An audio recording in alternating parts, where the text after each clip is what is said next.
Hi hello welcome to Sunday morning. இன்றைக்கி காலையில் கொஞ்சம் லேட்டாக தான் எழுந்திரிச்சேன். நைட்டு கழுவி வச்ச பாத்திரமெல்லாம் ஃபஸ்ட்டு அடுக்கிடலாம்.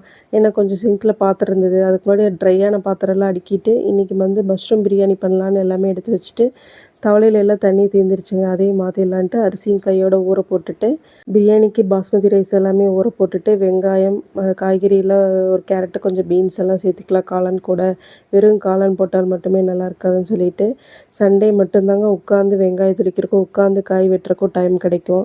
மற்ற நாளில் பார்த்திங்கன்னா இப்படி நின்றுட்டே தான் இது பண்ணணும். எனக்கு என்னமோ உட்காந்து வெங்காயமெல்லாம் தொளிச்சிட்டு அதுக்கப்புறம் பார்த்திங்கன்னா எழுந்திரிச்சி வந்துட்டு இஞ்சி பூண்டுக்கெல்லாம் நின்றுட்டே தான் அரைச்சேன். நேற்று நைட்டு மழை பெஞ்சு இடி இடித்ததுனால வந்து ஏதோ டிவியில் கேபிள் ஏதோ பிரச்சனைன்னு சொல்லிட்டு கேபிள் ஆப்ரேட்டர் வந்து எல்லாமே பார்த்துட்டு இருந்தாங்க. அதுக்கப்புறம் சரி நம்மளும் பிரியாணி செஞ்சிடலாம் டைம் ஆயிடுச்சு அப்படின்னு சொல்லிட்டு எல்லாமே காளானெல்லாம் எப்போவுமே நல்லா 2-3 தடவை நீட்டாக கழுவிக்கணுங்க. மேலால் அந்த ஸ்கின்னிலெல்லாம் பார்த்திங்கன்னா ஒரு மாதிரி ஒட்டியிருக்கும். அதெல்லாமே நீட்டாக க்ளீன் பண்ணிவிட்டு காளானை பெருசு பெருசாக எல்லாமே வெட்டி எடுத்து போட்டுக்கணும். எப்போவுமே ரொம்ப சிறுசாக வெட்டக்கூடாதுங்க. காளான் பிரியாணிக்கு வந்து மோஸ்ட்லி 2ஆக தான் வெட்டி போட்டால் தான் உங்களுக்கு நல்லா வெந்ததுக்கப்புறம் சூப்பராக இருக்கும் பிரியாணிக்கு.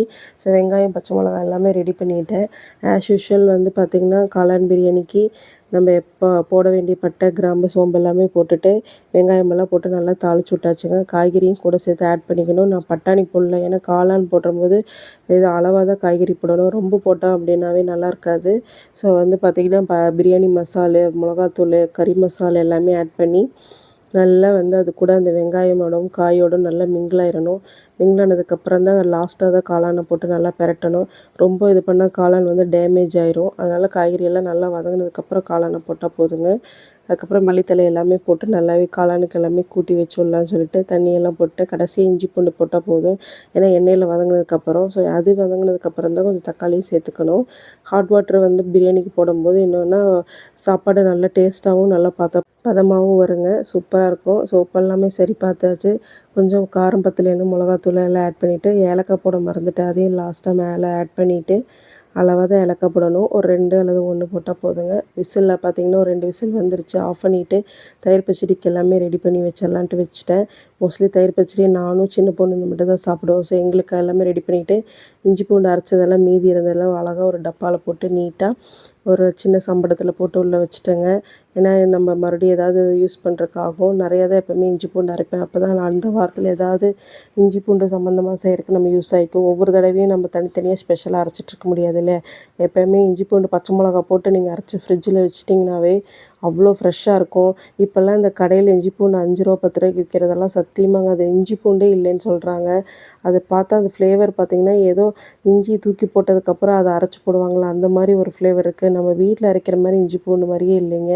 ஸோ ஃபைனலாக சாப்பாடெல்லாம் ரெடியாகி ஓரமாக வச்சுட்டு கூலிங்காக பார்த்திங்கன்னா ஆப்பிளும் முந்திரி சர்க்கரை பாலெல்லாம் சேர்த்து ஆப்பிள் ஜூஸ் போட்டுடலான்ட்டு எல்லாமே ரெடி பண்ணிகிட்டு இருந்தேங்க. ரொம்ப நாள் ஆச்சு. ஆப்பிள் நிறையா இருக்கிற டைமில் நீங்கள் இந்த மாதிரி வீட்டில் பண்ணலாம். ஏன்னா வேஸ்ட்டாக போயிடும் ஆப்பிள். வெயில் காலம் எந்த ஃப்ரூட்ஸுமே ரொம்ப தாங்காது. ஸோ நம்ம சண்டே எல்லோரும் வீட்டில் இருக்க டைமில் ஜூஸ் போடும்போது எல்லோரும் ஒவ்வொரு டம்ளர் கூலிங்காக சாப்பிட்றதுக்கு கரெக்டாக இருக்கும்.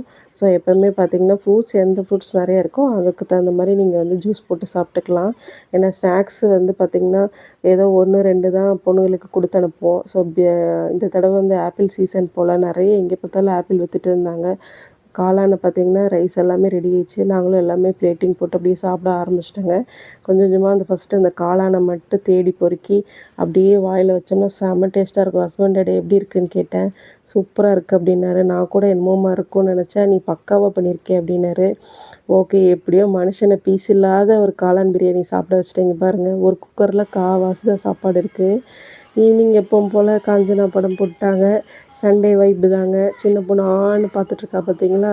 அதுக்கப்புறம் அவள் இந்த கிராஃப்ட் ஒர்க்கு பண்ணி கொடுங்கம்மான்னு சொன்னாள். சரி ஓகேன்ட்டு கலர் பண்ண சொல்லியிருந்தாங்க. கலரிங் ஒன்றுமே இல்லைன்னா சரி கொடுத்தாங்க, சின்ன பொண்ணு தான் நீ இருக்கிற கலரை வச்சு அடிச்சு விட்டுடலாம் அப்படின்னு சொல்லிட்டு அழகாக பார்த்திங்கன்னா அந்த பட்டனில் நம்மளே சும்மா ஸ்கெட்ச் வச்சு அப்படியே கலர் பண்ணி விட்டுட்டேங்க. ஏன்னா இதுக்கப்புறம் போயிட்டு நைட் ரொம்ப லேட் ஆயிடுச்சு.